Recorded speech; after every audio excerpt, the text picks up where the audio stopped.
Students, in this video we are going to discuss about the remaining endocrine glands, but that one is the parathyroid gland. Parathyroid gland की अगर हम बात करते हैं तो these are small glands in the human neck that produce parathyroid hormone. Location के origin की अगर हम बात करते हैं तो एंडोडर्मल होती हैं ये ओरिजिन में. लोकेशन जो है that is situated at the posterior sides of the thyroid gland. Thyroid gland के जो पोस्टीरियर पार्ट है वहाँ पे ये लोकेटेड होती हैं. स्ट्रक्चर की अगर हम बात करें then parathyroid glands are 4 in number, that is each pair is situated in the 2 lobes of each of the thyroid gland on either side. These are small, flat and oval gland. Basically ये आपने diagram देख सकते हैं. ये आपको thyroid gland की जो दोनों लोब हैं वो बता रखे हैं. ये स्थिमस से कनेक्टेड है और ये यहाँ पे आपको देखिए एक पेयर यहाँ मिलेगा, एक पेयर इस लोब पे मिलेगा. Hormone secreted by the parathyroid gland that is the parathyroid hormone जिसको आप पीटीएच कहते हैं. इसका फंक्शन होता है just opposite to the thyrocalcitonin calcitonin hormones के. The secretion of PTH is regulate the circulating level of calcium ion in the blood. Okay. Functions की अगर हम बात करें तो parathyroid hormones serve several functions in the body such as it increase the level of calcium level in the blood. अगर इसका secretion ज़्यादा होता है okay, basically कैल्शियम का जो क्वांटिटी है वो ब्लड में इंक्रीज हो जाएगी if parathyroid hormone secreted in more quantity. It stimulates the process of bone reabsorption, dissolution or demineralization by acting on bones. It also stimulates reabsorption of calcium by the renal tubule and absorption of calcium from the digested food. By the above mentioned functions of parathyroid hormone, it is clear that PTH acts as a hypercalcemic hormone. एक तरह से ये hypercalcemic hormone की तरफ काम करता है जो कि कैल्शियम का लेवल क्या कर सकता है ब्लड में इंक्रीज कर सकता है and it may cause the hypercalcaemia as well. अगर इसकी क्वांटिटी अगर अनकंट्रोल्ड और बहुत ज़्यादा अगर ब्लड में मिलती है दैट मीन्स क्या कि यहाँ पे हाइपरकैल्सीमिया के चांसेस हो जाते हैं. Parathyroids are under the feedback control. The blood calcium level, a fall in calcium in blood stimulate them to secrete PTH. And both the hormones TCT and PTH play a significant role in to control and regulate the concentration of calcium and phosphorus in the blood. Okay, phosphorus और calcium दोनों का ही control करेंगे कौन? TCT और PTH. Then यहाँ पे कुछ थोड़ा सा नॉलेज पॉइंट्स आप डिस्कस कर लेते हैं हम लोग. दैट इज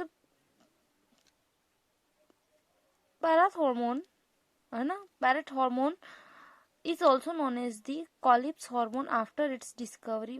ठीक है, क्योंकि जो डिस्कवरी जो थी Canadian endocrinologist James B Collip उन्होंने 1925 में डिस्कवर किया और उसी की बेसिस पे इनके डिस्कवरर के नेम्स पे इसको कॉलिप्स हार्मोन भी कहते हैं. Then hyposecretion of PTH lowers the calcium concentration. ठीक है, अगर PTH हाइपो मतलब कि अगर इसका सिक्रेशन कम हो जाता है तो कैल्शियम की क्वांटिटी क्या हो जाएगी ब्लड में, कैल्शियम का कंसंट्रेशन कम हो जाएगा. And TC due to the excretion of calcium in urine है ना. This increases the nerve and muscles excitability and causing cramps and convulsions. This disorder is known as the parathyroid tendency. अगर hypercalcaemia हुआ, hyper condition हुई कि PTH ज़्यादा secrete हो रहा है तो यहाँ पे क्या हो जाएगा, यहाँ पे बेसिकली कैल्शियम जहाँ सिक्रेट ज़्यादा होगा कैसे उसका लेवल कैसे इंक्रीज होगा, ये क्या करते हैं that draws more calcium from the bones resulting in their softening, bending and fracture. इसको आप osteoporosis is the name given to this condition. इस कंडीशन को हम क्या कहते हैं? ऑस्टियोपोरोसिस कहते हैं, जिसके अंदर क्या होता है पीटीएच हार्मोन ज्यादा रिलीज होता है जिसकी वजह से कि कैल्शियम की क्वांटिटी बढ़ती है. वो कैल्शियम की क्वांटिटी किसकी वजह से बढ़ती है? क्योंकि ये कैल्शियम कहाँ से लिया जाता है? बोन से रिड्यूस हो जाता है और वो ब्लड में मिक्स हो जाता है. इसी का रिजल्ट होता है कि बोन में अब कैल्शियम की क्वांटिटी कम हो गई, तो it will result in the softening and the bending and the fracture in the bones. Okay, then the next gland is the thymus gland. It is the lymphoid glands that play an important role in the development of the immune system. It arises from the endodermal of the embryo structure और location की अगर हम बात करें, the thymus gland is lobular structure situated on the dorsal side of the heart and the aorta. The upper part of the thorax near the heart is. It is soft pinkish bilobed mass of lymphoid tissue and a prominent gland that gets degenerate with age. Hormones की अगर हम बात करें, the thymus gland secretes the peptide hormone called the thymosin. ठीक है, thymosin नाम का एक हार्मोन सिक्रेट रिलीज करती है, which play a major role in the differentiation of the T lymphocytes which provide the cell mediated immunity. Thymosins, when released in the blood, has a stimulating effect on the entire immune system, and apart from this, thymosins also promote production of antibodies to provide humoral immunity. It degenerations with age occurs, due to which production of thymosin hormone also get decreased, thus resulting in the weaker immune response in the old person. ठीक है, basically इसका काम क्या है कि ये जो है इम्यूनिटी बूस्टअप का काम करता है. ठीक है, तो जब एज के साथ क्या होती है, ये ग्लैंड डीजनरेट होती जाती है, तो इसीलिए जो हम ओल्ड एज पर्सन रहते हैं उनकी इम्यूनिटी भी क्या होती है, कम हो जाती है. रिजल्टेंट क्या किस वजह से होती है इम्यूनिटी उनकी कम, जो थाइमस ग्लैंड है वो डीजनरेट हो जाती है इनमें एक एज के बाद. डेट में वरी एज की, क्योंकि वो डिपेंड करती है कि उनका क्या रूटीन रहा है. Then the next gland is the adrenal gland, जिसको आप सुपर रेनल ग्लैंड भी कहते हैं, जो कि अगर हम बात करें किडनी के ऊपर इसकी लोकेशन आपको मिलेगी. Our body has the pair of adrenal glands each located on the interior part of each kidney. अगर इसको हम डायग्रामेटिक रिप्रेजेंटेशन देखें तो ये एडर्नल कॉर्टेक्स, ये एडर्नल मेड्यूला. स्ट्रक्चर की अगर हम बात करते हैं तो एडर्नल कॉर्टेक्स दो पार्ट में हम बेसिकली इसको पढ़ते हैं, एडर्नल कॉर्टेक्स और एडर्नल मेड्यूला. एडर्नल कॉर्टेक्स को अगर हम डिस्कस करें, the external form pale yellowish tissue derived from mesoderm of embryo. It is further divided into three connective layers: zona reticularis, zona fasciculata and zona glomerulosa. ठीक है, zona reticularis की अगर हम बात करें, it is the inner layer of the cortex whose cell is arranged in the net like fashion. ठीक है, net like structure में क्या होती है, इसकी सेल्स अरेंज्ड होती हैं. जोना फेसिकुलेटा की अगर हम बात करें तो it is the middle layer of the cortex, it is the widest of all three layers.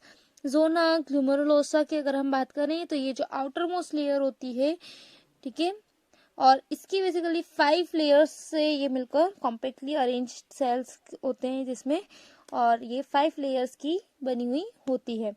Hormones secreted by these 3 layers of adrenal cortex are collectively known as the corticoid. ठीक है, corticoids कहते हैं हम इन्हें, क्योंकि ये जो तीनों लेयर हैं कुछ हार्मोन्स रिलीज करती है, वो सारे हार्मोन्स को इकट्ठा मिलाकर हम क्या कहते थे, कॉर्टिकॉइड कहते हैं एड्रेनल कॉर्टेक्स के through. Okay, then 3 groups of the steroid hormones are secreted by the adrenal cortex, such as the mineralocorticoids, जिसको आप एल्डोस्टेरॉन कहते हैं. They regulate the balance of water and electrolytes in our body. Aldosterone is the major mineralocorticoid found in our body. It mainly acts on the renal tubules, stimulating the reabsorption of sodium and water, and also stimulate the excretion of potassium and phosphorus ions from the body. Main function जिसका वही है कि electrolytic balance बनाने का काम करेंगे body fluid में, उसका फ्लूइड वॉल्यूम मेंटेन करेंगे, osmotic pressure can also be maintain and blood pressure of the body is also affected with it. Then next one is the glucocorticoid. Glucocorticoid जिसको हम cortisol भी कहते हैं, cortisol. These are the hormones which regulate the metabolism of carbohydrate, proteins and fats. Cortisol is the main glucocorticoid found in our body. Functions की अगर हम बात करें तो it stimulate the liver for the synthesize of carbohydrate from non carbohydrate sources like amino acid and glycerol. This process is known as the gluconeogenesis. Glucose का बनना that is gluconeogenesis amino acids और glycerol से. Hence, glucocorticoids stimulate the gluconeogenesis, lipolysis or proteolysis also. Inhibition of the cellular uptake and the utilization of the amino acids. Cortisol is involved in the maintenance of the cardiovascular system and the proper functioning of the kidney as well.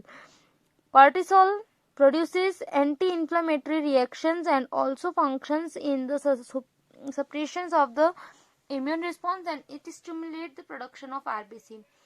And the second one is the androgen. ठीक है, aldosterone इसके पहले पढ़ा, and the next one is the androgen. Androgen cortex also produces a small quantity of the androgenic steroid, that is the sex hormone, and the androgens both in the male and female. These hormones are secreted as the DHEA, which act as the precursor of the both testosterone and the estrogens.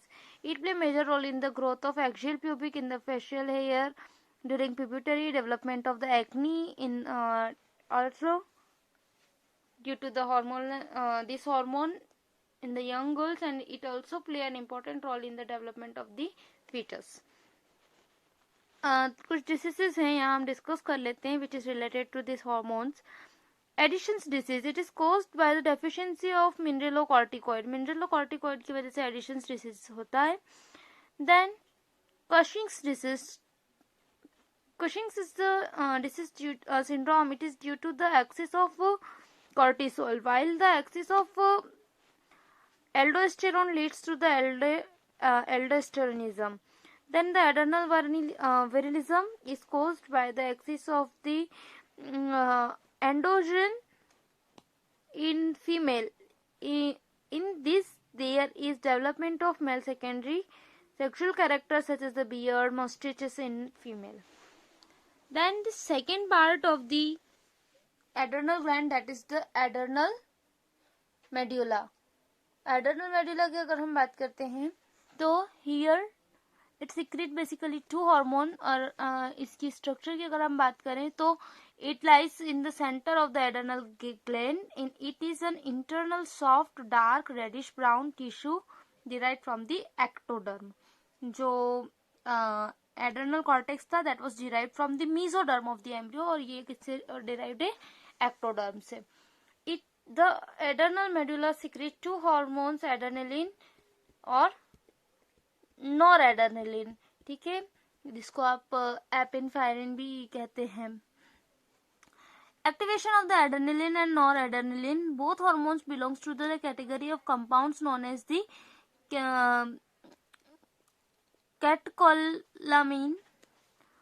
catecholamines and are secreted in response to any kind of the stress, danger, and during emergency situations like fall in blood pressure or sugar level increased, respiratory rate, heartbeat, etc. The CNS at the time of stress or danger stimulate the adrenal medulla to release both these hormones. These are also known as the emergency hormone or the hormones of fight or flight as well. Functions of adrenaline and noradrenaline adrenaline hormone, that are these hormones has 7 following purposes: increase alertness, dilution of pupil, pilorations, that means the rising of hair of hands and legs. ठीक है, जब ऐसे आपको बहुत ठंड लगती है तो आपके या डर लगता है तो आपके हाथों के जो आपने फील किया होगा कि आपके जो हेयर्स हैं वो कैसे हो जाते हैं, खड़े हो जाते हैं. That is just because of this hormone. Then increase in the heart beat and the rate of respiration, that is also कि ये हमको इंडिकेट करता है कि देयर इज समथिंग डेंजरस या emergency situation in the body, या तो यहाँ का शुगर लेवल एकदम इंक्रीज या डिक्रीज हो गया है. ठीक है, तो ये कुछ इन चीजों को क्या करेगा, हमको कैरेक्टराइज होता है. जो हमको सिम्टम्स दिखते हैं बेसिकली उसके पीछे कौन रहता है, ये 7 एक्टिविटीज के थ्रू ये रिप्रेजेंट कर देता है. They also stimulate the breakdown of the glycogen due to which the concentration of glucose increase in the blood. ठीक है, ये क्या करेगा, ग्लूकोजन जो है उसको भी स्टिमुलेट करेगा, उसको भी ब्रेक डाउन करेगा, बेसिकली जो ग्लाइकोलाइसिस की प्रोसेस होती है, ठीक है, दैट उसको भी ये क्या करेगा, ग्लूकोज की कंसंट्रेशन को ये कम करने की कोशिश करेगा, increase in the blood pressure with the concentration of glucose increase in the blood and stimulate the breakdown of lipids and protein as well. In next video we will discuss about the pancreas. Thank you for watching.